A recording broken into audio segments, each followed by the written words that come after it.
I got a question here from Caden, and this is one that I've seen a couple people ask, but so I'll ask it now.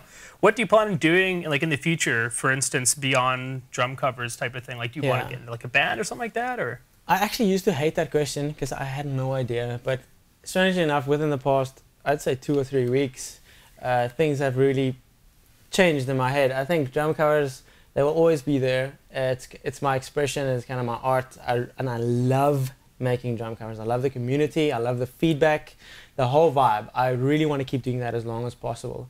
But I think what many people don't realize is that you can't eat subscribers. You can't, they don't pay for your rent. You know what I'm saying? Like, comments don't pay for your rent. So you can have 190,000 subscribers and have no money. That's kind of the way that it works. And it's the way that it was for me for a very long time.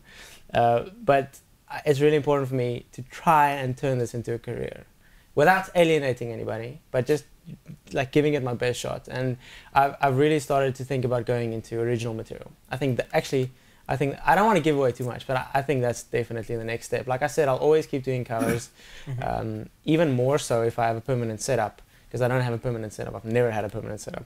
But I really want to go into original material. It just feels like sometimes drum covers, I mean, I know I changed the songs, but sometimes it feels like karaoke. And I've said this on the Drum Channel interview as well. You can be the best karaoke singer in the world, but you'll still be the karaoke singer at the club. You know, that guy. And I just feel like I need to give my creativity a chance. There you go. With original material. Any bands looking for a drummer?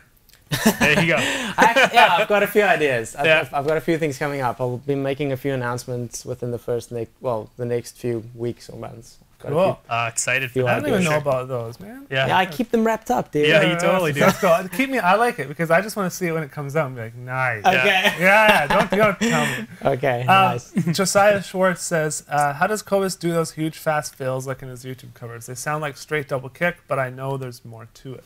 I think he's talking about some of the hand to feet stuff. Yeah, I lie to you when I play them because I create the illusion of speed because I'm too much of a wuss to play them all single strokes. So I just play a combination between the hands and the feet.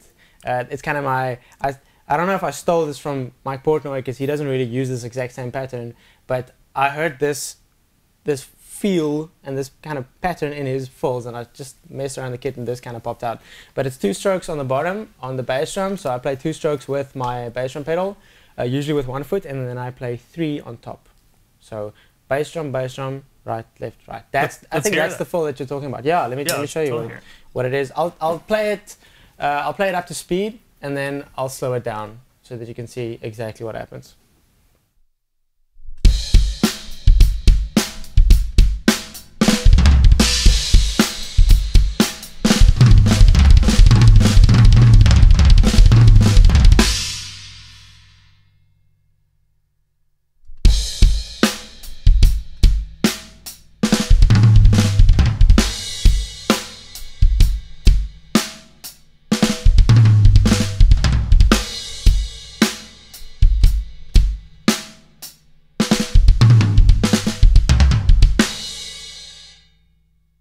So it's a really simple pattern between the hands and the feet. It's not that complicated at all, but it kind of creates that illusion of ridiculous speed. And it's especially easy if you play it with a double bass pedal. Yeah. But it's just 3 on top. So my right hand is playing 2 strokes, and my stupid hand, my left hand, is playing 1 stroke. So it's You're just stupid. Right, left, right. So it's physically, it is for me like the easiest pattern and the most efficient pattern because my right hand, my leading hand is playing 2 strokes, my stupid hand is only playing 1, and I'm just doing a double on the bottom. And you're doing slide technique on the foot, right? Yeah. I guess that's the only kind of difficult part about the technique. But it's, like I said, a combination between the hands and the feet immediately creates the illusion of speed. Yeah. That's awesome. Yeah. And for those of you wondering about the bass drum technique, in the first lesson he actually kind of went through it, and that'll be posted on, possibly on his YouTube channel, on your second one, and on our YouTube channel. So you'll be able to find the first lesson somewhere. And it's on the DVD as well. Yes. In the project, Yeah, exactly. There you go. Luke, sorry, are you going to go? I was going to say we should hear some solos. No, let me take this question. I think it's 6:22 with solo, right? We're fine. Something like that. Luke, We got time. I know. Trying to keep a I'm really glad I'm not following that. I'm just answering questions. This guy is like the biggest. Just doesn't like to plan anything. Just whatever happens, happens. That's actually totally what my drum covers are like. Now that you mention it, I just wing it. Yeah. Turns out good though. Maybe that's my personality. Yeah. As an intermediate drummer, this is Luke Jenkins. As an intermediate drummer, he finds himself getting into slumps where he's always playing the same beats and fills. What do you suggest to get out of these slumps? And this is similar to the first question. In the first lesson, but I don't know. You mind trying to quickly going over it again? Yeah, I'll gladly say this. I think it's something a lot of drummers struggle with. And once again, I said this in the first live show as well. It's gonna sound corny and it's gonna sound cliche, but every second that you spend behind the kit, you're becoming a better drummer, whether you know it or not. I think a really nice technique, a really effective technique, is to film yourself using a camera, your phone, whatever you have at hand, just to film yourself playing if you really feel that you're stuck, and then leave that, and in a month check it out again, or make another video and compare the two, because if you're playing and there's nobody else around to see kind of the progressional steps, does that make sense? Progressive steps, whatever.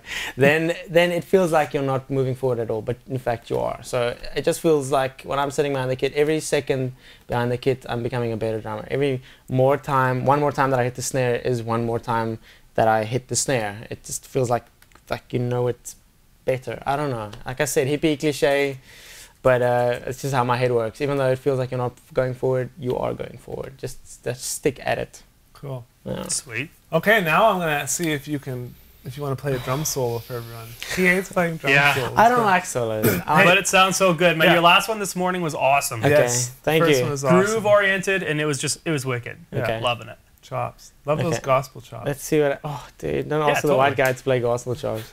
Well, you're South African. So. Oh yeah, right. South African white. It's like wow. Yeah, so you're okay, yeah.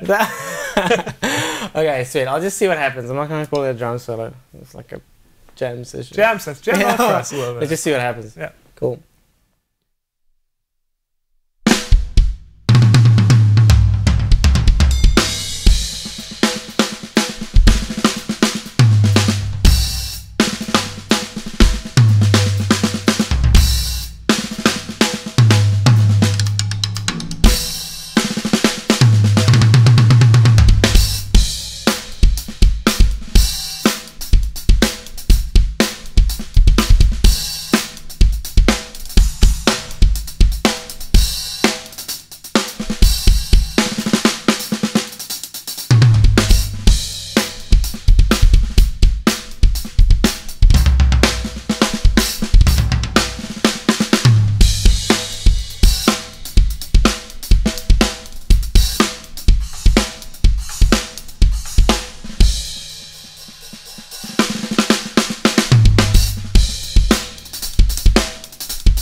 bell. Yeah, man. Sweet, the bell, dude. I was saying in the first lesson that if there's one thing that I've learned from Cobus this time out here is that I'm gonna get one of those bells. Yeah. Because that bell is awesome. You gotta tell me what that is. Yeah. It's a TRX T-Bell, 7-inch. Nice. 7-inch. I gotta get one of those. I'll hook you up with David, dude.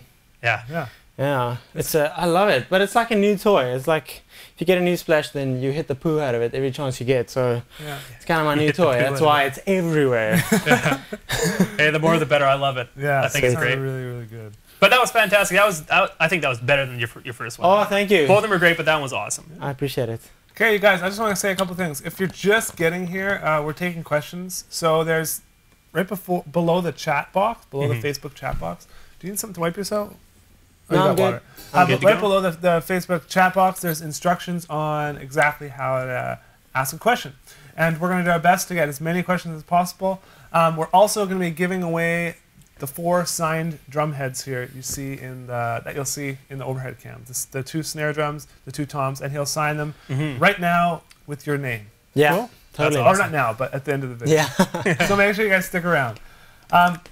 Cool. That said, we should ask some more questions. Yeah, I got one here. So many coming in. So There's so many. So sorry if you don't get to yours, guys, but literally they're just coming in so fast. This one's from Chris Damio, and he's asking, what's your opinion on electric drums? I've seen some of your videos. You have some pads hooked up. Yeah. So what is your do you opinion really on? use electric drum? In the hybrid series. Because Yeah, I couldn't afford a second splash and I couldn't afford a China. But you can afford electric? Yeah, Wow. like a really cheap little TD3 kit. Oh, just okay. like pieces, or you just, Yeah, well, I had a kit, but I got it like at a really low. It's like a second-hand kit. Okay. Yeah, Okay. and instead of buying the extra pieces on the kit, I just triggered them. yeah. Yeah, but I love that. I love that. I really want to get back into that, but I want to do it a bit more kind of artistically, in ways to try and trigger sounds that would otherwise have been difficult to do, especially for like pop and hip hop, which are styles that I love playing anyways. Yeah. But I think it's the future. I think it's really important to embrace it. Yeah. Awesome. Yeah, no, I remember seeing so many videos when you had him on there, and I thought, oh, that's a really cool idea. Like, Yeah. you're mixing them with your acoustic drums. And Yeah. the way you recorded it sounded great. Like the levels are perfect. So, Yeah, sweet. Alex Schollard says he's having a hard time finding good tracks. So here's my question: do you have a special source that you get your tracks from?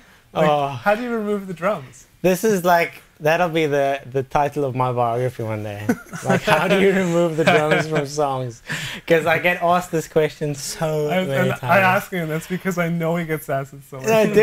And the thing is, I'm probably going to answer this question for the rest of my life. Yeah. Because people just, I mean, I want to get it on video so people can see it, but the thing is, I don't remove the drums. You can never remove the drums from a song without butchering the song, without like, you can't do it. Like, you can try, but it's not going to work. You can't remove the drums from the song. So I just play along to the normal studio tracks, like the tracks that you guys have access to. Yeah. Everybody in the world will generally have access to all the same music. Yeah. iTunes, Amazon sells music now, MySpace sells music. Exactly. Those are the MP3s. So there's and the tracks nothing that I special use. about it. Nothing special. Nothing special. You're just burying those drums. Yeah. This is going to be Exactly. a fun one to talk about. Camille Jiso Bahan. I don't know if I'm saying it right. I apologize for butchering your name. The video on your second channel, which is youtube.com/Cobus, with Tony Royster Jr., he says, I think he's trying to say sheesh. Any chance you guys can explain what he did with those fills and how did he even come up with them? I have no idea. I have no idea. He's Tony Royster Jr. That's what that's all I can say. Yeah. It's just, What and an it was, honor, and though. keep in mind, it was my setup. It wasn't his setup. Like, I was just finished playing, and I told him I want to make a video. So, can you please play something? That's why he's like, "What do you want me to do?" Because it's not his setup. It was my setup, and he just got behind it, and it was never the same again. Yeah. Yeah, that's awesome. Yeah.